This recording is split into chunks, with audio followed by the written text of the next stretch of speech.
mission today is to get the plane ready, get the plane checked, do a few circuits to go flying, and then maybe leave the car at the airfield and fly Dusty back to Bellevue, which is the nearest airfield to here, so that tomorrow we can fly to Hampshire from here and not have to do all that horrible long drive. Yay! Oh, what a lovely day. Yes. Everyone got the belts on? Yes.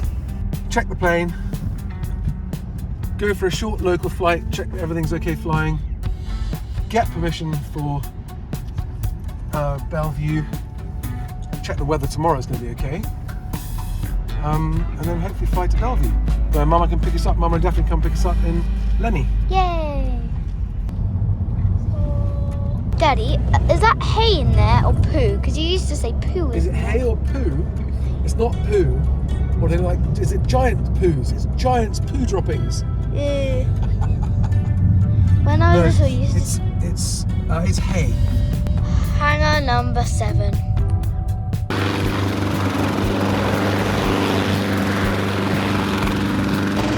Why do they have to do it so close to the hangars of the other aircraft? Always.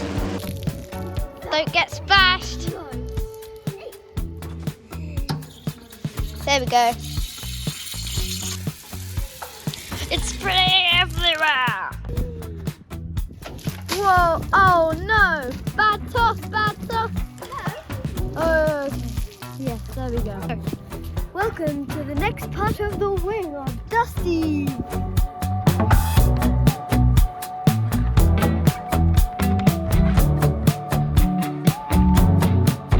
That's the plane cleaned.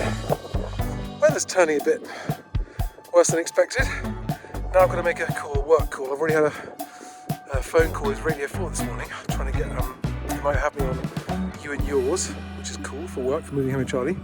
Now I'm going to get in the car and have another interview with a news journalist.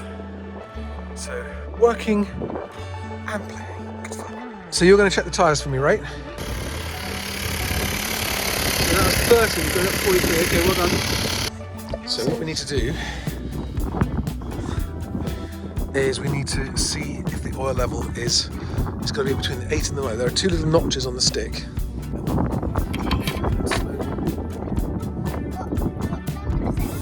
Yeah, it's in between. So that's okay? Yeah, that's okay. So we don't need to put any more oil in, do we? Any water bubbles, where do the water bubbles float to the top or sink to the bottom? Sink to the bottom. Why? Because it's heavier than the actual water. That's right. And is there any dirt in there? No. Okay. What are the 3 things? Pilot, plane, and plan. So what we've done is we've checked the tyres, we've checked the oil, we've checked the fuel quantity, we've checked the fuel contamination, we've cleaned the glass because we washed it, didn't we? I wiped it with the leather. So yes. Tyres, oil, fuel, glass, all done. Now I've got to check everything else on the plane. It's called the A check. But I'll do that just before we fly. So we're going to do the flight plan next. Hey. Hi. Right, so we're in the plane.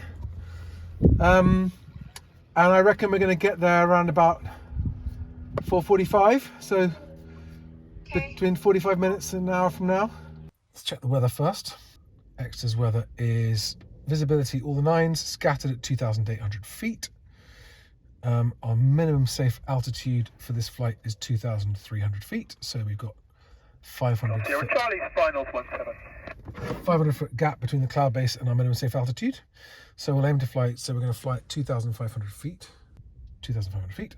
Right, do we have any warnings? North Hill winch launching. Yes, that's where we are here. So that's taking off, otherwise no warnings. NOTAMs. Do we have, okay, so there's a captive balloon scheduled, but only up to 1,000 feet near Columpton, which will be on our left as we depart Dunkeswell. Aerial survey, whole of the UK. The Overton we won't be using. Exeter, lower airspace radar service may be reduced due to controller workload. Okay, we're just going to need a basic service anyway. Now what we do have, which is a factor, so we've got quite a strong wind from the south, so we'll be taking off runway 17, Dunkeswell, taking off to the south.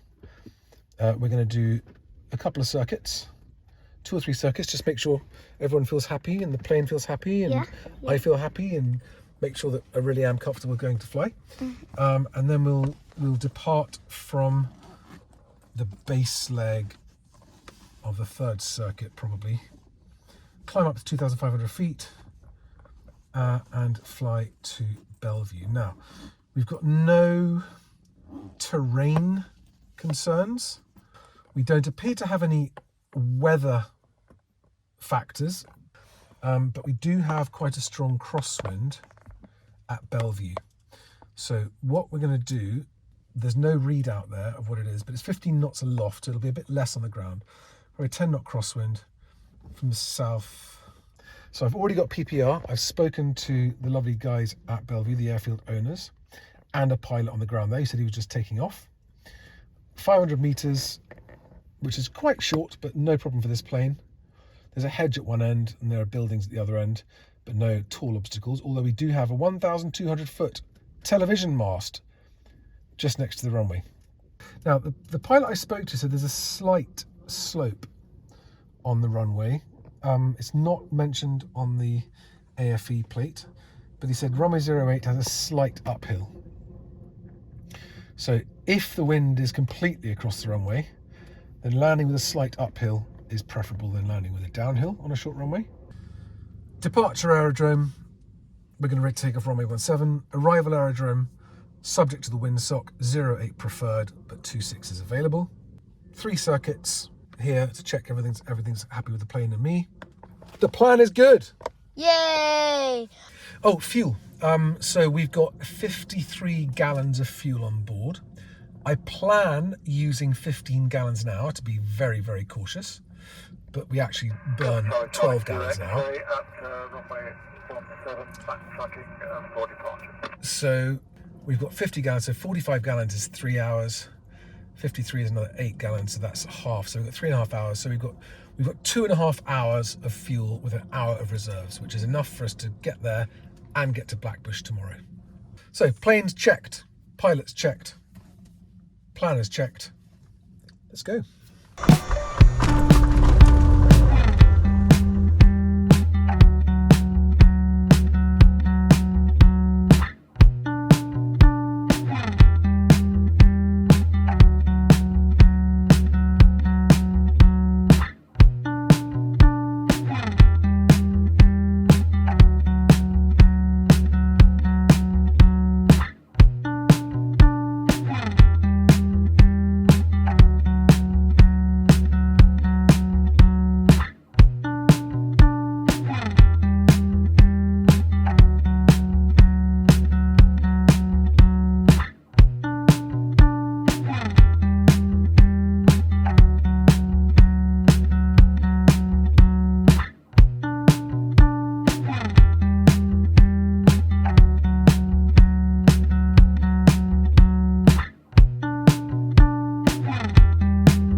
Hey.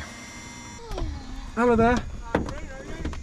Not too bad. Sorry, I didn't realise how wet the grass was. Well, yeah, it's only the dew, but it's just not dried off all day.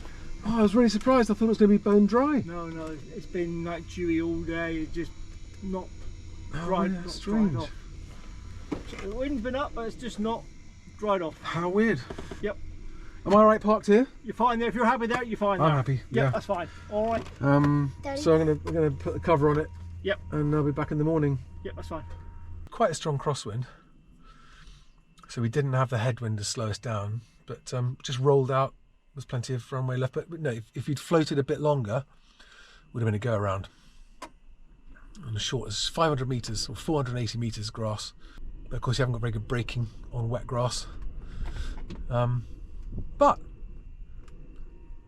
uneventful flight, other than blowing off the hat of the chap who was washing his plane, and making a skid mark in the grass, which I feel bad about. I didn't realise how wet it was. Really didn't. I thought it'd be completely bone dry. Yeah, 10 knot crosswind on the landing. It was all right. Wasn't the smoothest one, but plane's in one piece. We're in one piece. It's a good landing. And for my female passengers, we have the onboard lavatory with shiwi. I joke, but it's got me out of a pickle twice. On our trip to Tresco, Anne-Marie, no matter how much she pees before we fly, no matter how soon she pees before the flight, like immediately before she gets on board, she just can't help it. It's unbelievable. The first time I took a seaplane flying in Maine, we only had a half an hour flight. 10 minutes in, I had to land on a lake. I had to get out on the float. She'll kill me for saying this. I can't. You better not put that on YouTube. Beautiful spot. So parked up for the night, no rain forecast, not going to put the cover on. It's a bit of a faff. But feeling very bad about what I did to the grass. I had no idea, I thought it would be completely dry. But no. I'm that annoying, clumsy visitor who comes in, hello, I don't know where to park and I'm going to skid up your runway. I'd be annoyed with me too. I also blew someone's hat off, turning around. But nice place to land. Just watch out for the runway, the TV mast. Oh, my chariot awaits. I just wanted to thank you all for all that help. That was really nice of you to just go off and leave me alone.